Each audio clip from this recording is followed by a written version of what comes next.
Bobi Wine Robert Kyagulanyi nabagamba baleetera obuzibu oba waali oba tali. Where are you taking him? Where are you taking him? Where are you taking him? Where are you taking him? Where are you taking him? Member of Parliament. Member of Parliament. Where are you taking him? This is happening on an international airport. They are coming to the plane. They are coming to the plane. This is happening at the international airport. The President and Honorable Kirumira Hassan, Kyagulanyi Ssentamu have been whisked away by SFC members. No, you cannot push me out. I come on this plane. You must wait. You must wait. You cannot push me out. They are arresting Honorable Hassan Kirumira and the President have been whisked away. You cannot pick me out of the plane. What you're doing is wrong. And you're violating international laws. Bakatambya hokentandise nako ngabo kalabyeko mu mutandikwa bannayuganda ate munange bakasasanyiza nnyo akomekutu egyenjawulo gy'oyinza okuba ng'oyita emigatta bantu wabula ate embeera ey'okweraliikirira ekatambulirako okulaba ng'omukulembeze waabwe His Excellency Robert Kyagulanyi Ssentamu ate munange awanula waggulu ku plane nga yakatuuka bw'ati amugala Uganda ku Entebbe International Airport wabula ate bawandiise aba SFC nga bw'owulidde musajja mukulu nga bategeeza ate munange mukatambyako mu ddoboozi ly'owuliriddemu ng'agamba ate munange ye n'abalala oba ate munange n'ababaka ab'enjawulo abatwaliddwa mu ngeri gy'otasobola okugamba ate munange nti eweesa ekitiibwa akali nakatambyako ebitatambuliddeko oba information gyenkafunyeko ate munange kazuuse ka mwaka gwa 2023 omukulembeze wa kibiina kya National Unity Platform yali ate munange akomawera mu ggwanga lya Uganda n'ayisibwa mu mbeera bw'etyo nga bw'obirabyeko kale nab'enjawulo emitima gye bakakkane okusinziira ku mbeera ate munange badde banisiza emitima ako katambyako ate munange kentandise nako wabula ng'ate era embeera etambulira ku His Excellency Robert Kyagulanyi Ssentamu okusinziira ate okuva gye n'Omuseveni lwe yalayira abadde nga ebigambo ebitabinnaba kuva ate munange bivaayo oba ate munange abadde mu silence okumala akaseera konna akale no mu interviews ez'enjawulo yavuddeyo anabeera ng'ate munange awanda muliro plan eddako oba next chapter okusinziira ku ki ekitambulira ku side ya opposition ansobola okugamba nti byenkwetikidde mu kaseera kaneeno osobola okuba nga obyekkaanya video giliking oba gikone mu kigali esobola okuba nga ate etambula ab'enjawulo basobola okuba nga bekkaanya ku bubaka nga buno ku mukutu gagadde Phillips exclusive sessions abeerawo mukubanga ensonga nzikusembereza oba ate munenga nzikwetikiranga kale no asinga omaze okubanga ogiliking obanga ogikona mu kigalo tugenda kuwatandikira okukona ensonga ez'olunaku olwaleero osobola okubanga ozekkaanya wabula ati ageza ati His Excellency Robert Kyagulanyi Ssentamu atalina bigambo biwoomu ate munange okusinziira ebiki byabayogedde oba ate munange okusinziira biki ebigenda maaso mu ggwanga lya Uganda eri amateeka mapya agasayiningibwa ate munange agayisibwa agamu kwago ategeeza nti gano bagayisa olw'okuba nti tebaagala opposition ebeeko kyetambuza okusinziira ate munange nenge gibalayiddemuko osobola okugamba nti yamwankyolo okusinziira ku bigambo bye oba yavudde nabeera ng'ayogera mu kaseera kaneno soko nzikirize ansooke nkugirawo ku katambi kano katono nnyo aka His Excellency Robert Kyagulanyi Ssentamu oje ate munange tuyongereko n'ensonga ez'olunaku olwaleero. The government is known for enacting laws targeting individuals. A short while ago they enacted a law called Public Order Management Act targeting the former opposition leader Dr. Kizza Besigye, restricting people to meet without the clearance of the police. Now they've enacted this law targeting myself and other forces of change, all other dissidents that are not in the country, trying to curb political engagements outside the country. After cutting off all funds that is legally and constitutionally allocated to the opposition, now they're trying to incapacitate the opposition by stopping any funding unless it goes through the minister. In this law, I must also mention that it is provided that any Ugandan that leaves the country is referred to as a foreigner, and Ugandans that are living outside the country that send money back home to the people that receive that money are regarded too as agents of foreigners. This is meant to cut down all funding to incapacitate the opposition and to, maintain regime survival. It is one of those embarrassing laws that are used by tyrants, by authoritative leaders to ensure that they incapacitate the opposition.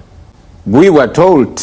by Martin Luther King that when a law is unjust, it is not only right to disobey or to break that law, but it becomes a moral duty to break that law. So it will become a moral duty for Ugandans to creatively break that law. Of course, it's going to be challenged in court, but because the judicial system is also in the pocket of General Museveni, the Ugandan dictator, there's no hope even in the law. The only option by Ugandans is to ensure that they remove that regime so that we can be able to repeal all those oppressive laws. Abutire bakatambya ko ngabo kalabyeko bigambo be ate munenga ogera ku mateeka agayisibwa abo boyinza okubanga ate munango itabana mateeka abegongera Uganda wabula ate nga ategeeza nti gonna bagayisa olw'embeera ate munange y'okunyigiriza abatambulira ku ludda alwandiise olwa opposition nagamu kugo abangi bazenga babebongeesa obanga ate munange boogera nti bagayisa lwakuba Bobi Wine oba His Excellency Robert Kyagulanyi Ssentamu ate munange bagala omuteekako gy'oyinza okubanga obuyita sanctions angeva ate munange wazaalibwa emusange eyo gy'asobola okugamba ate munange gye yagenda asobola kubanga anonya obudamu wamu n'okunoonya ate munange embeera etasobola okugamba oba yategeeza nti egenda kuteekawo oba ate munange okulivulawo bonna abali mu ntebe y'eggwanga lya Uganda mu kaseera kano byonna nga bikyagenda maaso bwe bityo ate munange bangi abadde babuuza nti munange General Museveni yalayidde aba National Unity Platform bagenda kuba bazzaako ki ansanze kwetikidde abasajja bakulu bannakibiina ekya NUP ate munange bazireese mu ngeri emuko oba endala mu byonna video sana n'obeera nga ate munange ogimalako bumazi abona agimalira kuba kugenda kuba obutegedde wabula ate musajja mukulu avuddeyo n'atema ensonga butya bwe ziyinza okubanga zitambulira mu ebyo ebisuubira okubanga ate biddako wakati mu kuba nti General Museveni yalayidde bo nga bannakibiina ekya National Unity Platform bakyategeeza nti nedda ate bakakasa nsonga ezo ze yalayiriddeko era nga bategeeza nti bakyetaaga n'obujulizi musajja mukulu yabakama ate munange bwe yamulangirirako nga omukulembeze yawangulira ku 71% n'obutundutundu obwagwamu kale no bakyabanja wabula ate busungu bwennyini nga bugenda okubanga ensonga oziraba zikiriza zambi kusobola okubanga obekanya tewerabira bawoga Connect Properties bakutegeeza ate munange abasale nnyo mubere kuba nti bakwetikidde hot deals okwetolola Uganda yonna nga ate munange zino bo bakutegeeza nti batunda properties ez'enjawulo okutwaliza mu ng'amataka plots ez'enjawulo wamu ne besobola okugamba nti babibuusa maaso byonna ate munange besobola okugamba nti bitambulira mu ngeri ey'omazima akale n'okutegeeza nti baze kubanga bakuwonya abafere abaguza ate munange empewo bano b'ensonga zaabwe zitambulira ku buwandiike bosobola okugamba nti bwakyapa asikoloboza ndagaano kale no awotidde bijula batemne ku screen yo bakutegeeza nti ku side z'embale no bakwetikidde prime plot eri ku bwagazi obwa eka 2 nga bakugamba ate munange erina ku kubo Tororo highway Nkago town kale no gwe naino omusindi gwa ate munange wandibadde wenyira omukisango neno ate munange osobola okubanga otwala plot eno ng'esobola okujjako buli business oyagala petrol station somero oyagala Zimba University abakugamba buganda ate munange kifo kigazi bulungi nnyo ate nga kiri accessible kiri kukuba bulungi osobola okubanga oteekawo business yo no hanikirawo kubanga ate munange onoga musimbi okusinzira ku bugazi bw'ekifo wamu ate munange ne bwe kifaanana ate ne strategic location kwe kiri kale no ensonga kanzi kuba osobola okubanga ozekanya n'aba National Unity Platform response gye baleese okubisinzira ku bibuuza ate munange bizenga bifuluma oba ebitambula abasajja bakulu nga babuuza nti yalayidde mugenda kuba muzzaako ki kambi kuba osobola okubanga obiraba akomukoto gagadde fields exclusive tusinzira okubanga ate ensonga tuzikusembereza obudde buno ddiiru tulina 2 era nga nniza okugamba nti abalina ku musente ogutokomoka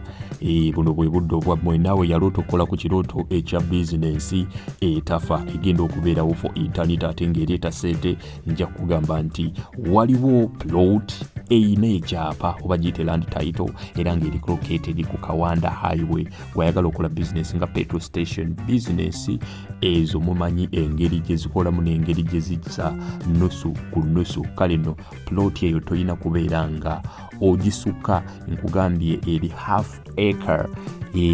eri located ku Kawanda highway era nga gwayagala okukola business nga petrol stations business hub oba any commercial ng'eri ku highway nga olinza okubeera nga olaba nkugambye olina kubeera nga odduka misinde plot eno obeere nga ogyewangulira baani abagikuleetedde waga Connect Properties bo bakola ki kale no obaleetera ekintu kyo oba bo badiringira mu kubeera nga batunda saako n'okubeera nga bagula connectinga ne ba potential buyers ate kasente akati ennyo kati eno deal ng'eno woba oyagala okubeera ng'ogyekurabingira enamba zaabwe weeziri awo kale no obeera ofuuse omu ku ba potential buyer abagenda okubeera nga beewangulira business ng'eyo oba deal eri hottest ng'eyo wabula nkugambye eri kwayiwe janguyire gwe yandyagadde okubeera nga weefunira ekifo ng'ekyo waga property oba Connect Properties bagamba bino bamaze obisolovinga kati omuntu ategeera alya n'emmere eyo kyoyinza okwogera ekigambo ekitombo Mwami Museveni alayidde Kyagulanyi zaako ki gwe olina okwebuuzo zaako ki Mwami Kyagulanyi teyeetaaga kubaako na kyazaako kuba olwedde Mwami Kyagulanyi tekitegeezako nti ali mu bulamu bwe mulimu tekitegeeza nti Mwami Museveni bw'alayira nti Mwami Kyagulanyi kigenda mujjako biiki ye tikigenda mujjako bugagga we wabula gwe atamanyi na kumanya oba enkyono olya gwe olina okwebuuza kikuleka luddawa Mwami Kyagulanyi ssaawa ya leero abadde pulezidenti oba tabadde takyasobola kudda mu bulamu ffe bwe tulimu oba bulamu mwe bwe mulimu kati ebyo ebibuuzo ababibuuza olusi n'okulya tiwalidde n'ojja mu kamera n'obuuza abantu temuzzaako ki gwe olina okwebuuza gwe ataalidde ozzaako ki gwe atalinawo osulo zzaako ki gwe bagobye ku kkubo zzaako ki gwe enkuba etonnya amazzi ne gatwala ensawo zo mwenyaala egitwala ensawo zo ne zigendera ku ngulu gwe olina okwebuuza ozzaako ki gwe olina okubeera jjajjawo mugejjajja tugenda kulya ki tuzzaako ki omusajja alayidde akayumba ko bakajje ku kkubo tuzzaako ki omusajja alayidde gwe olina okwebuuza ebyo Mwami Kyagulanyi togenda musiŋŋana ng'apangisiza mu kibuga omwo bw'amazzi gatutte simanye ensawo ze ng'amazzi goonoonye ettooki ze Mwami Kyagulanyi togenda musiŋŋana ng'avuga bodaboda nti omusirikale agikutte togenda musiŋŋana ng'ali mu takisi Mwami Kyagulanyi togenda musiŋŋana ng'ali mu kusabiriza nti banne bampeeyo nsobole okuyita mu lunaku Mwami Kyagulanyi togenda musiŋŋana ng'abulirwa ssente z'eddwaliro kati gweoyo mubuuza otya nti ozzaako ki banne bannayuganda mutumenya kubanga mmwe abamu abantu bewammwe balya n'ekibu kimu makya kitegeeza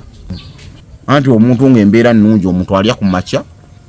n'alya ekyemisana n'alya ekyeggulo kati kibayita ekibu kimu baswano kirya ssaawa awo nga 9 ne beebaka kati famiri zaabo ababuuza ebyo ze zikola ekyo ziri ekibu kimu mu lunaku kyokka babuuza Mwami Kyagulanyi aliira buli wayagalidde ozzaako ki kati Kyagulanyi oyinza omubuuza kyazzaako omuntu eyafuula ennyonyi akagaali omuntu yakwata famire eyo nayonala negenda ebweru w'eggwanga gwe yetunuzaamu akasimuko ka Tekino n'okukwata vidiyo lutalo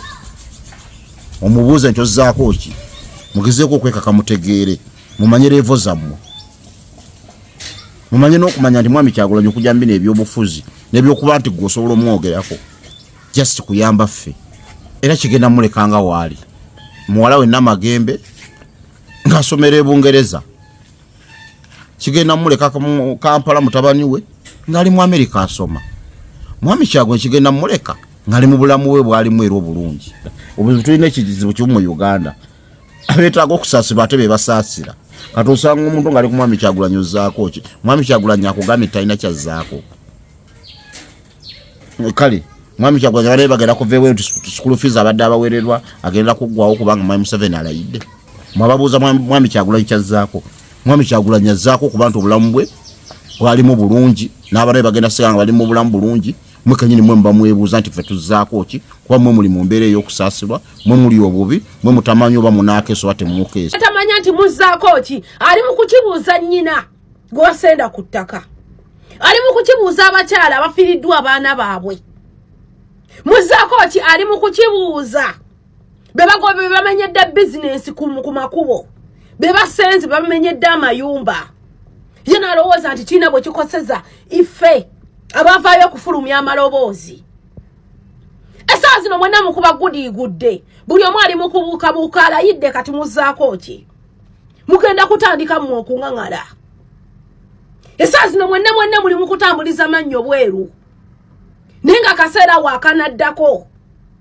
kuba nammwe amazima mugamanyi nti kaakati tugenda mu kattiro